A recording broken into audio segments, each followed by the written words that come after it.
जय हिंद दोस्तों, मैं सामाजिक कार्यकर्ता मिथिलेश सर आपका अपना चैनल केडी स्टार्ट एजुकेशन में स्वागत है। दोस्तों, आज हम छठा वीडियो बना रहे हैं। अगर आपको पसंद आएगा तो आप रिएक्शन कीजिएगा कि कमेंट, लाइक, सब्सक्राइब करके बताइएगा कि हमको पसंद है और वीडियो चाहिए तो सारा वीडियो आपको निःशुल्क उपलब्ध करा दिया जाएगा। हर सब्जेक्ट का कराया जाएगा। तो दोस्तों, आज हम बात करेंगे भारतीय संविधान की अनुसूचियाँ। तो अनुसूचिया से तात्पर्य है कि संविधान में कोई भी पॉइंट लिस्टिंग किया जाता है, जैसे 1, 2, 3 या ABCD, तो उसको अलग से अनुसूचियों में जगह दिया गया। ठीक है। जब संविधान बन के तैयार हुआ तो उसको मूल संविधान कहते हैं। तो मूल संविधान में आपको बता दूं कि मूल संविधान में 8 अनुसूचियाँ थी। ठीक है। लेकिन समय के अनुसार उसमें संशोधन होते गया तो वह अब हो गया है 8 + 4 12। तो ये 4 अब कुल मिलाकर कितना हो गया? अनुसूचियाँ 12 हो गया।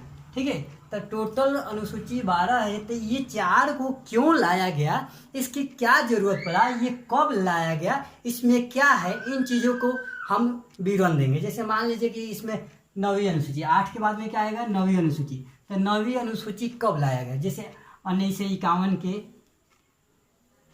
प्रथम संविधान संशोधन के द्वारा लाया गया। ठीक है। तो इसमें कौन से बात को रखा गया है ये हम उल्लेख करेंगे। फिर मान लीजिए कि 10वीं अनुसूची लाया गया, तो ये कब लाया गया? तो 1985 के। तो ये कौन सा कब लाया गया? 1985 लाया गया। कब लाया गया? 12वीं अनुसूची कब लाया गया? तो 11वीं अनुसूची 1992 के 73वां संविधान संशोधन। तो इस तरह से हम चारों बताएंगे, इसमें क्या क्या पॉइंट है इसको बताएंगे। तो हम चलते हैं, फिर अपने जगह पर चलते हैं। मान लीजिए, हाँ, एक चीज़ और, ये 12 अनुसूची है। तो भाग कितने थे पहले? भाग आपका 22 था। ठीक है। अनुच्छेद कितना था? अनुच्छेद आपका 395 था। लेकिन इस समय आपका भाग जो हो गया है 25। तो कहा जाता भाग तो 22 ही है, लेकिन लोग कहता है कि 25 हो गया है। तो 25 क्यों हुआ है? क्योंकि इसका उपभाग है, 3 को मिलाकर 25 हुआ है। तो बताएंगे क्यों और कैसे हुआ है। फिर 395 अनुच्छेद है, तो इसका भी उपखंड मिलाकर 464 हुआ है। तो इसको भी हम आगे भी इसका चर्चा करेंगे। ठीक। अभी हम लोग चलते हैं यहाँ पे अनुसूची पे चलते हैं। प्रथम अनुसूची पे चलते हैं। प्रथम अनुसूची पे चलते हैं। तो इसमें कहा गया है, प्रथम अनुसूची में कहा गया है कि राज्य और केंद्र शासित प्रदेश से संबंधित है। ठीक है, कि राज्य और केंद्र शासित प्रदेश से। अब ऐसे तो आप किताब में पढ़े होंगे, लेकिन आप बार बार भूल जाते हैं। जैसे आप लोग पढ़े होंगे लेकिन 2 महीना 3 महीना छोड़ देते हैं, तो क्या होता है? भूल जाते हैं। और जो नए लड़के हैं उनको समझ में नहीं आता है, रटना पड़ता है। लेकिन मैं आज बताऊंगा आपको साधारण सरल भाषा में, तो आपको याद हो जाएगा। वो गांव के ही बच्चे लोगों को और बेनिफिट करेगा। ठीक है। तो आप लोग मेरे बताए हुए आप अपने पे उदाहरण लीजिए। मान लीजिए कि हम प्रथम को लेकर चलते हैं, तो अभी लिख नहीं रहे, उदाहरण ही देना शुरू करते हैं। उदाहरण से नियम की तरफ चलेंगे। तो उदाहरण लीजिए कि आपका नाम क्या है। आप कहीं जा रहे हैं जॉब करने, तो इंटरव्यूअर के पास जाते हैं तो अपना रेज्यूम लेकर जाते हैं। रेज्यूम लेकर जाते हैं तो सबसे पहले आपसे क्या पूछता है कि आपका नाम क्या है। रेज्यूम पे आपका नाम भी लिखा रहता है। तो नाम अपना बताइएगा कि मेरा नाम भारत है, यानी आपके देश का नाम भारत। फिर रेज्यूम में देखेगा, उसके मन में आ जाएगा सवाल पूछने के लिए कि आपके भाई बहन कितने हैं। तो आप बताइएगा मेरा भाई 28 है और बहन कितने हैं? 8 है। तो ये आपके देश का नाम हो गया। और 28 क्या होगा? राज्य हो गया। और 8 क्या हो गया? केंद्र शासित प्रदेश। यानी प्रथम अनुसूची में क्या हो गया कि आपका भारत, उसके बाद इसके राज्य और केंद्र शासित प्रदेश से संबंधित बात है। आया समझ में? केंद्र शासित प्रदेश। ठीक है, प्रदेशों से संबंधित बात है। प्रथम अनुसूची में क्या होगा? आपका नाम यानी भारत और आपके कितने भाई बहन हैं, तो इसके बारे में दिया गया कि राज्य कितने हैं। ठीक, 28। केंद्र शासित प्रदेश कितने हैं? 8। ठीक। अब जब इंटरव्यूअर आपका इंटरव्यू ले लेगा तो फिर आपको रखेगा, तो आपको कुछ पैसा देगा ना। आप फ्री में तो काम करेंगे नहीं। तो तो जब पैसा देगा तो पूछेगा ना कि आप कितना पैसा लीजिएगा, ठीक है। जब आपसे पूछेगा कि कितना पैसा लीजिएगा तो आप बोलेंगे ना, क्या बोलेंगे, तो उसको महीना कहेंगे। तब महीना को हम क्या कहेंगे, वेतन। तो दूसरी अनुसूची में क्या करेंगे, वेतन और भत्ता से संबंधित, ठीक है। वेतन और भत्ता से संबंधित बातों को रखा गया है। तो अब वेतन किसको मिलेगा, ये भारत है, तो भारत में आपके ये नाम हुआ, उसके भाई बहन हुए, तो किनको इनमें से मिलेगा, सबको। तो वेतन प्रमुख पदाधिकारियों को मिलेगा। और प्रमुख पदाधिकारी कौन हुए, जैसे राष्ट्रपति, राज्यपाल, उपराज्यपाल, उपराष्ट्रपति, उच्चतम न्यायालय के मुख्य न्यायाधीश, उच्च न्यायालय के मुख्य न्यायाधीश, राज्यपाल, इन लोगों को इसमें बताया गया है दूसरी अनुसूची में कि वेतन और भत्ता इनको मिलेगा, ठीक है। यानी महीना, ये लोग काम करेंगे तो महीना मिलेगा ना, तो ये वेतन भत्ता होगा। अब आइए तीसरी अनुसूची में क्या कहा गया। अब मान लीजिए कि आपको नौकरी पर रख लिया, पैसा भी तय हो गया, और कल उसके जॉब करने नहीं जाएंगे, आप भाग जाएंगे, तो वो क्या कहेगा आपसे, कहेगा भैया हम आपको रख लिए हैं तो कुछ शपथ तो दीजिए, मतलब क्या, शपथ। तो आप तीसरी अनुसूची में क्या कहेंगे, शपथ और अभिज्ञान से संबंधित है, शपथ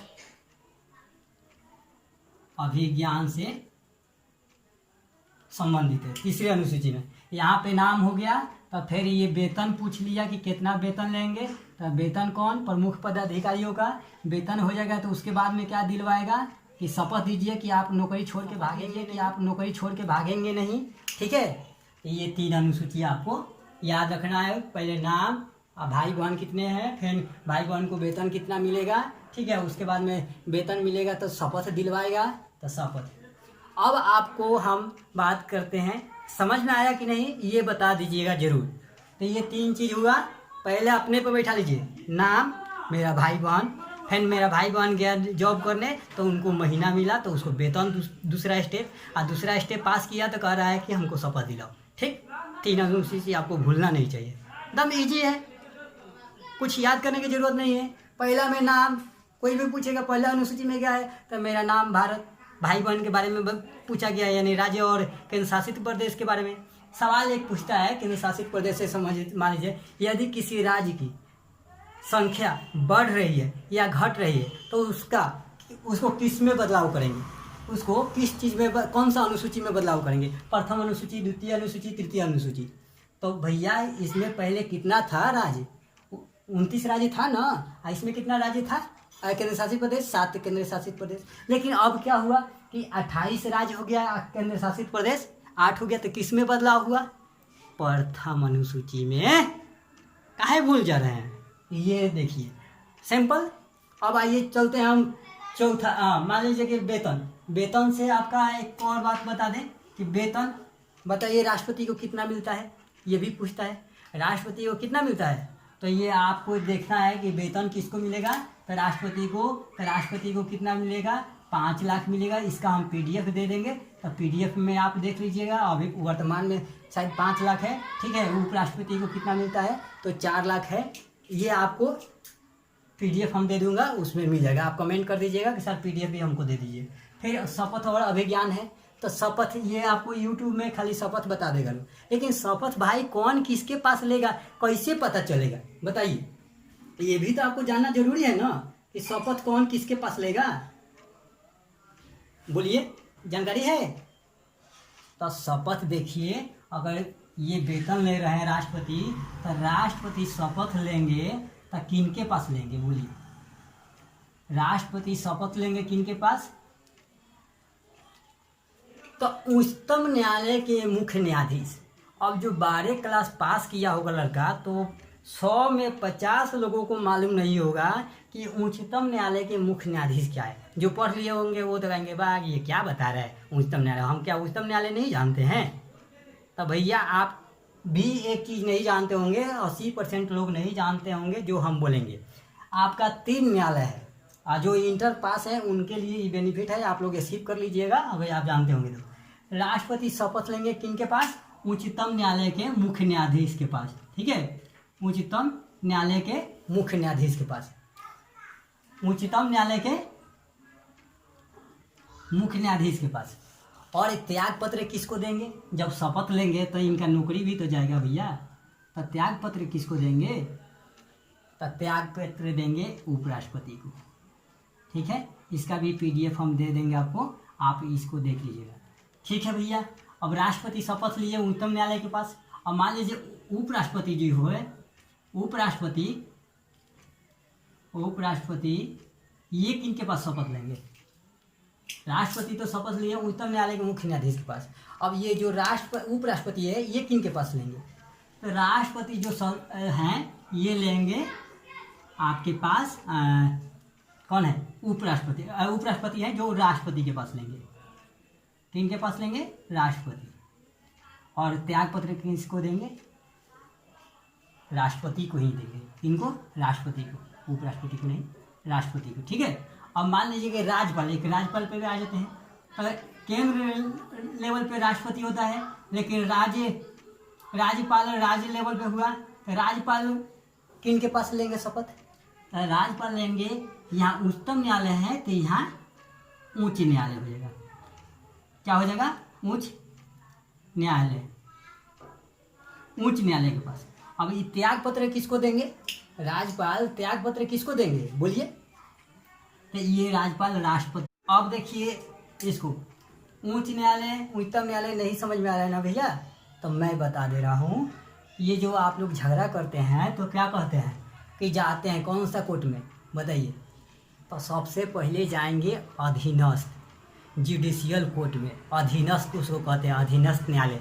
जो हम लोग छपरा में है सबसे छोटा वाला, उसको अधीनस्थ न्यायालय कहते हैं। उसके बाद में वहाँ से केस हार जाते हैं तो फिर कहते हैं कि जा रहे हैं हम हाई कोर्ट में लड़ेंगे। तो हाई कोर्ट को ही उच्च न्यायालय कहते हैं। उसके बाद वहाँ से भी हार जाते हैं तब क्या कहते हैं? भैया हम ऐसे हार मानने वाले नहीं हैं, हम जाएंगे दिल्ली।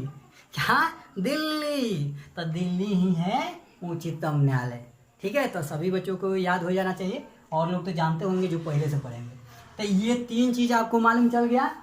प्रथम आपका नाम यानी भारत राज्य और केंद्र शासित प्रदेश के बारे में। दूसरा में उन व्यक्ति के बारे में, उन पदाधिकारियों के बारे में, राष्ट्रपति उपराष्ट्रपति। ठीक है। उन लोगों के वेतन और भत्ता से संबंधित कि इनको कितना पैसा मिलता है महीना। ठीक है। उसके बाद 3 अनुसूची में शपथ अभिज्ञान से, तो जिनको वेतन मिलेगा उन्हीं को शपथ दिलवाया जाएगा। तो वेतन किनको मिल रहा है? राष्ट्रपति को। तो शपथ कौन देंगे? राष्ट्रपति ही देंगे। तो शपथ किनको देंगे? तो उच्चतम न्यायालय के मुख्य न्यायाधीश को। और जब त्याग पत्र देना होगा, जब नौकरी खत्म होगा, तो किनको देंगे? उपराष्ट्रपति को। तो इसी तरह से सबका है तो हम PDF में दे देंगे। ठीक। अब आइए आप चौथा अनुसूची में। चौथी अनुसूची में क्या कह रहा है? चौथी अनुसूची में कह रहा है, मान लीजिए कि यहाँ पे इसको यहाँ से देखिए। चौथी अनुसूची में कह रहा है राज्यसभा में राज्यों के सीटों से संबंधित बात कहा गया है। चौथी अनुसूची में क्या कहा है? सीटों से संबंधित बात कहा गया है। ठीक है। राज्यसभा में सीटों की आवंटन से संबंधित है। अब भैया ये सब 28 गो है लोग और 8 गो भाई बहन है लोग, तो इन लोगों को सीट बांटा जाएगा। तो ठीक है। लेकिन यहाँ पे कहता है लोग कि यहाँ से नहीं आता है, तो यहाँ से भी 2 जगह से आता है। दिल्ली और पांडिचेरी विधान परिषद है, वहाँ से भी आते हैं लोग। ठीक है। और यहाँ से भी। तो इन लोगों को सीटों का आवंटन किसमें दिया गया है? किसमें है बताइए? चौथी अनुसूची में क्या है? चौथी अनुसूची राज्यसभा में सीटों से आवंटन है, सीटों के बारे में है। ठीक है। चौथी अनुसूची में। अब आइए 5वीं अनुसूची। तो ये पहला और चौथा, दूसरा तीसरा याद रखिएगा। यहाँ सीटों के बारे में किनको कितना सीट दिया जाए। ठीक। और 5वीं अनुसूची में क्या है भैया? 5वीं अनुसूची में है कि अनुसूचित जाति और अनुसूचित जनजाति के बारे में प्रशासन और नियंत्रण के बारे में बताया गया है। 5वीं अनुसूची में क्या बोला है? अनुसूचित जाति और अनुसूचित जनजाति। अनुसूचित जाति। ठीक है। अनुसूचित जाति और जनजाति के बारे में, जनजाति के प्रशासन नियंत्रण के बारे में बताया गया। क्यों बताया गया भाई? तो अनुसूचित जाति जनजाति, जब मान लीजिएगा 28 को भाई बहन होता है तो इसमें से कोई कमज़ोर भी हो जाता है ना, जब अलग अलग हो जाता है तो कोई कमज़ोर हो जाता है, कोई धनिक हो जाता है, ठीक है। तो उसी तरह से मान लीजिए, ये सब किताबें नहीं, हम आपको ऐसे बता रहे हैं ताकि आप याद करना ना पड़े। अब अनुसूचित जाति हैं लोग आपके गांव में हैं तो देखते हैं वो लोग कमज़ोर होते हैं, तो कमज़ोर होते हैं तो ज़्यादा लोग उस पर दबाव डालता है, तो दबाव डालता है तो इसलिए सरकार क्या किया कि अनुसूचित जाति और जनजाति के प्रशासन और नियंत्रण के बारे में देखभाल करने के लिए बना दिया गया 5वीं अनुसूची में, ठीक है। अब 5वीं अनुसूची आप समझ गए होंगे क्या है। 5वीं अनुसूची हर जगह देख लीजिए, अनुसूचित जाति, ठीक है, अनुसूचित जाति के प्रशासन और नियंत्रण के बारे में प्रावधान है। और 5वीं अनुसूची के बाद में क्या आएगा? 6ठी अनुसूची। तो 6ठी अनुसूची में क्या कहेगा कि 6ठी अनुसूची में आपको कहेगा कि भैया अब यहाँ इसमें से फिर और जो कमज़ोर हैं, जो घर बनाए हैं इधर उधर जाकर बना लिए, उसमें से भी जो कमज़ोर है उनको अब दिया जाए। तो यहाँ अनुसूचित जाति को छोड़ के सिर्फ जनजाति के, ये पूरा राज्य में है, ठीक है, लेकिन है जनजाति लोगों को और विशेष प्रावधान दिया गया है इनके बारे में, और जनजातियों के बारे में प्रशासन के बारे में प्रावधान दिया गया, ठीक है। तो प्रशासन और 4 गो कौन कौन है? जनजाति को 4 जगह मिला है, सब में नहीं, पूरे राज्य में नहीं, सिर्फ जनजाति को 4 जगह विशेष प्रावधान दिया गया। किस चीज़ में? प्रशासन और नियंत्रण में। तो वो कौन कौन सा विशेष जगह है? देखिए, असम, असम हो गया, ठीक है। उसके बाद में क्या हो गया? मेघालय, ठीक, त्रिपुरा, उसके बाद में मिजोरम। ये आपको याद रखना है, ये परीक्षा में भी पूछ देता है, ठीक है। असम, मेघालय, त्रिपुरा, मिजोरम। अब पूछ देगा एक आपका यूजीसी नेट में पूछा है 2018 के एग्जाम में, स्क्रीनशॉट में हम डाल देंगे कि जनजाति के बारे में कौन कौन सा अनुसूची में विवरण दिया गया है। तो अब मान लीजिए जनजाति जो है, जनजाति तो 5वीं अनुसूची में भी आ रहा है और 6ठी अनुसूची में, तो ये ऑप्शन आपको देगा 5वीं और 6ठी, तो उसमें से आपको चुन लेना है। देखिए जनजाति इसमें भी है और इसमें भी, ठीक है। तो कहाँ कहाँ पे है 6ठी अनुसूची में? असम, मेघालय, त्रिपुरा और मिजोरम, ये 4 जगहों पर विशेष प्रावधान, विशेष माने प्रशासन के बारे में दिया गया है, ठीक है, 6ठी अनुसूची। अब मान लीजिए आइए 7वीं अनुसूची। तो 7वीं अनुसूची में क्या दिया गया है? तो 7वीं अनुसूची विषय विवरण और शक्तियों के विभाजन से संबंधित है। किस चीज से? विषय विवरण और शक्तियां के बारे में,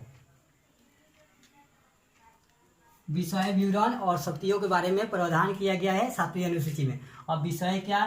तो विषय में मान लीजिए जैसे आप सूची ले लीजिए, सॉन्ग सूची, ठीक है, सॉन्ग सूची, और उसके बाद में क्या होता है? देखिए हर जगह दिखाई दे रहा है ना, सॉन्ग सूची, उसके बाद में